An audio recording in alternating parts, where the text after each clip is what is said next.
Hi, I'm Jamie Meyer, the communications guy here at ISIS.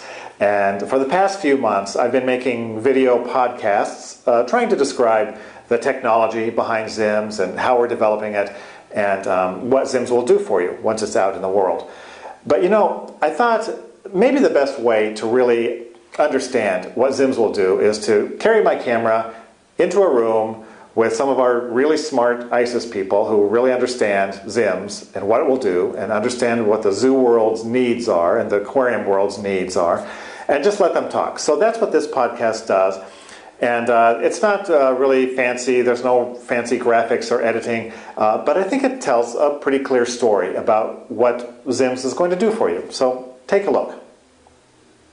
Somebody had at one point asked, probably me, to get a list of like enhanced stuff that's enhanced in ZIMS, stuff that's cooler in ZIMS than it was in ARKS. We should look at like the functionality around enclosures and say, here's what you could do, here's the extent of what you could do in ARKS. Right. And actually we kind of have that mapped out a little bit with that big legacy thing. Yes. And here's all the crap you can do in ZIMS with enclosures. And why do you care? Well, because now you can measure, you know, if they want to know, you know, what's your average space per antelope or something like that, you know how big your dimensions are. You know what your space is. Or treatment. If you're like, you know, all these animals, you know, let's see every animal that's bred in the last year, every animal of this species that's reproduced in the last year, and let's see what their enclosure space is. And maybe is there an impact of enclosure space on reproduction? And you won't lose history on merges of enclosures. Right, and you can't really, I mean, now what you'd have to do is open up if you had put the dimensions in the notes, you'd have to open up every one, write them down on another spreadsheet, sort it by size, and say everything bigger than this was, you know, and it would just be huge. And now you can build a query pretty easily that returns you every animal that's in, you know, an enclosure this size, whether they bred or not, blah, blah, blah. Mm-hmm. So you can actually get your management plan tied to so that would space, and you can see benefit over right, time so if you can based make up off some that. crap like that. Has anybody ever thought about the fact that one of the benefits is that they don't have to install anything? Oh yeah, you can think about that. I think about that on a daily basis because when we're dealing with support. Well, because I would say 7 out of 10 support problems come because of either something's not right in their setup, they need help with their setup, they're moving it to a network, they're getting a new computer. Now, if they get a new computer, it doesn't mean anything to them. There's no data to transfer, there's no software to transfer.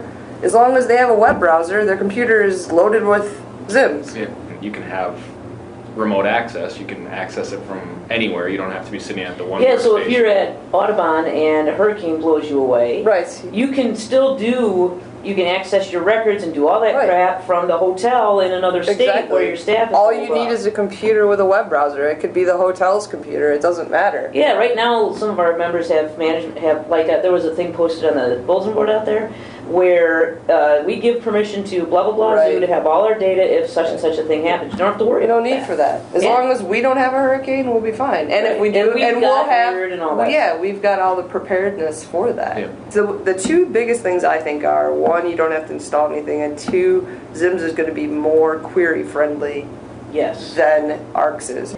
I don't think we hammer home enough how huge that is. Right. You know, because right now in ARKS there's 5 zillion different ways to record such and such a thing, and here it'll be standardized. Everybody will say, you know, you'll choose a drop down and everybody will choose the right thing. And that comes into the whole global collaboration. The reason why the global collaboration becomes stronger with ZIMS is because people are using standardized drop downs and standardized lists, so that if you're trying to pull out like norms data, now you've actually got standardized things across your data that you can query by. And if the community reaches consensus that a change needs to be made, it's made globally. Right, exactly. You're never going to be running a system that's out of date. And when we make a change, it can happen right away. Instantly. If we find a bug and we go, oh, crud, that's misspelled or whatever, we can fix it and it's done. We don't have to redeploy software. Exactly. It's done immediately. That goes along with not having to install software. You also don't have to upgrade. We handle everything on this end. All you do is log